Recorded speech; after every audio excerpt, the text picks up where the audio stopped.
they will give me this opportunity to serve them back again as the MLA. I am going to resign also as an MLA. The live TV, सच सबसे आगे।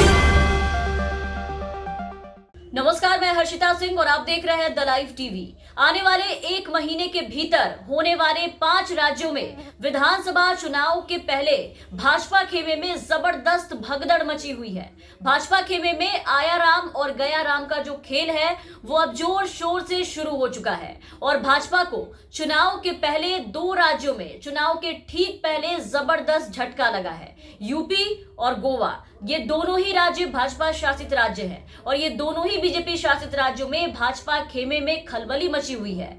एक तरफ जहां भाजपा के केंद्रीय मंत्री ने अपने पद से इस्तीफा दिया है, तो वहीं दूसरी तरफ भाजपा के एक विधायक ने भाजपा को सीधा चुनाव के पहले अलविदा कह दिया और जाते जाते कई बड़े आरोप भी लगाए हैं। दोनों खबर आज हम आपको अपने इस वीडियो में बताएंगे, लेकिन शुरुआत उत्तर प्रदेश की खबर से करेंगे क्योंकि यही वो जगह है जहां पर भाजपा की साख सबसे ज्यादा दांव पर लगी है। तमाम भाजपा के नेताओं और मंत्रियों के साथ खुद प्रधानमंत्री नरेंद्र मोदी यूपी जीतने के लिए एड़ी चोटी का जोर लगा रहे हैं, बार बार यूपी का दौरा कर रहे हैं। तब ऐसे में एक बार फिर से भारतीय जनता पार्टी को यहां पर बड़ा झटका लगा है चुनाव के पहले। आपको बता दें कि बदायूं जिले के बिलसी से भाजपा विधायक है राधा कृष्ण शर्मा, जिन्होंने भाजपा को चुनाव के ठीक पहले टाटा बाय बाय कर दिया है और समाजवादी पार्टी में शामिल हो गए हैं। पार्टी के ब्राह्मण विधायक राधा कृष्ण शर्मा ने पार्टी से इस्तीफा दिया है और समाजवादी पार्टी का दामन थाम लिया और राधा कृष्ण शर्मा ने समाजवादी पार्टी के अध्यक्ष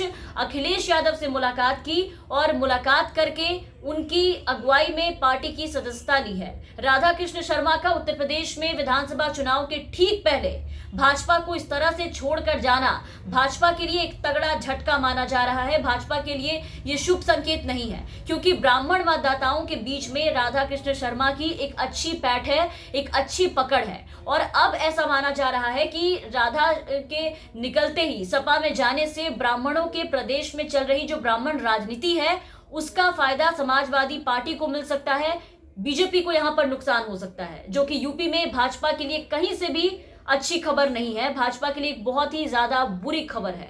आपको बता दें कि राधा कृष्ण शर्मा बदायूं के असरदार ब्राह्मण नेताओं में शुमार हैं। उनका इस तरह से बीजेपी को छोड़ना भाजपा के लिए एक बड़े झटके से कम नहीं है।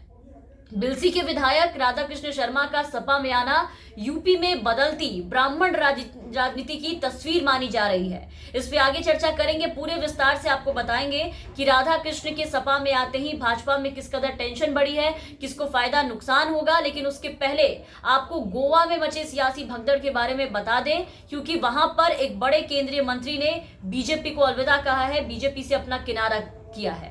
गोवा विधानसभा चुनाव के पहले गोवा में भी यही हाल है। भाजपा को वहां भी एक बड़ा झटका लगा। राज्य के कैबिनेट मंत्री और विधायक माइकल लोबो ने इस्तीफा दे दिया है अपने पद से। उन्होंने मंत्री पद के साथ साथ विधायक पद से भी त्यागपत्र यानी कि इस्तीफा दे दिया है और लोबो ने आरोप लगाया है कि भाजपा पूर्व सीएम दिवंगत मनोहर पार्रिकर की विरासत को पूरी तरीके से भूल चुकी है, उसे ताक पर रख दी है और अपने समर्थकों को, कार्यकर्ताओं को हाशिए पर किया जा रहा है, उन्हें अपमानित किया जा रहा है, बीजेपी में उन्हें नजरअंदाज किया जा रहा है। इसलिए वो भारतीय जनता पार्टी को छोड़ रहे हैं। इस्तीफा देने के साथ ही माइकल लोबो का एक बयान भी सामने आया है जो आपको सुनाएंगे, जिसमें वो साफ साफ ये सारी बातें बताते हुए नजर आ रहे हैं, सारी बातें बता रहे हैं। सुनिए उनके बयान को आप। And they will give me this opportunity to serve them back again as the MLA. I am going to resign also as an MLA today, and I will see what next steps to be taken. तो सुना आपने, भाजपा के केंद्रीय मंत्री और विधायक Michael Lobo ने ये साफ कहा है कि जिस तरह से भाजपा में व्यवहार हो रहा था, जिस तरीके से लोगों को नजरअंदाज किया जा रहा है, उससे वो काफी दुखी हैं और उनके साथ साथ पार्टी के और भी कई कार्यकर्ता हैं, नेता हैं जो बीजेपी से बिल्कुल भी खुश नहीं है, उनके कामकाज से यानी कि भाजपा के कामकाज से नाराज है।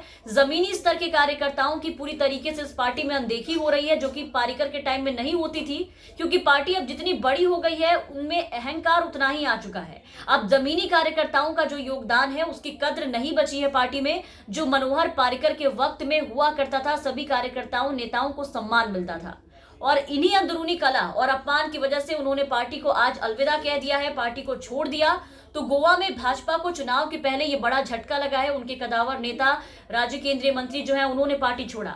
लेकिन यूपी में जो झटका लगा है उससे भाजपा में ज्यादा टेंशन बढ़ी है, क्योंकि भाजपा यूपी में अपनी पूरी जान जो है वो झोंक चुकी है चुनाव जीतने में। हर एक वर्ग के अंदर की नाराजगी को चुनाव के पहले दूर करने के चक्कर में भाजपाइयों ने क्या कुछ नहीं किया वो आपने देखा। कई आयोजन किए, सम्मेलन किए, उन्हें लाभ देकर के लुभाने की कोशिश की, लेकिन सारी मेहनत, सारे दावे धरे के धरे रह जा रहे हैं। और मतदाता तो बाद में आएंगे, उससे पहले ही अपने जो नेता विधायक हैं भाजपा के, वो बागी निकल जा रहे हैं। 10 आरोप लगाकर पार्टी छोड़ दे रहे हैं और सपा की तरफ अपना विश्वास दिखा रहे हैं, जिसे देखकर ऐसा लग रहा है कि चुनाव के पहले अब धीरे धीरे अखिलेश का फरसा भाजपा पर काफी ज्यादा भारी पड़ता नजर आ रहा है। जैसे जैसे चुनाव की जो तारीख है वो नजदीक आते जा रहे हैं, वैसे वैसे यूपी की राजनीतिक तस्वीर भी तेजी से बदलती हुई नजर आ रही है। ताजा घटनाक्रम जो यूपी में हुआ है उससे बीजेपी दबाव में आ गई है, क्योंकि इस तरह से कदावर नेताओं और विधायकों का टूटकर सपा में जाना भाजपा के लिए एक बेहद बुरे संकेत है। भाजपा को इसका नुकसान झेलना पड़ सकता है। और राधा कृष्ण शर्मा बदायूं के असरदार ब्राह्मण नेताओं में शुमार है, इनकी काफी पैठ है, काफी बोलबाला है। उनका सपा में आना कोई मामूली बात नहीं है, बीजेपी के लिए बहुत साधारण बात नहीं है। इससे भारतीय जनता पार्टी को कड़ा झटका लगा है। ऐसे में अब देखना होगा कि भाजपा इसकी भरपाई कैसे करती है और राधा कृष्ण शर्मा के जाने से किसी को कितना फायदा और कितना नुकसान होता है आने वाले चुनाव में। तमाम अपडेट्स और खबरों के लिए आप बने रहे द लाइव टीवी के साथ। चैनल पर नए हैं तो चैनल को सब्सक्राइब कीजिए, साथ ही बेल आइकन जरूर दबाएं ताकि हम आपको हर खबरों से अपडेट रख सके। धन्यवाद। द लाइव टीवी, सच सबसे आगे।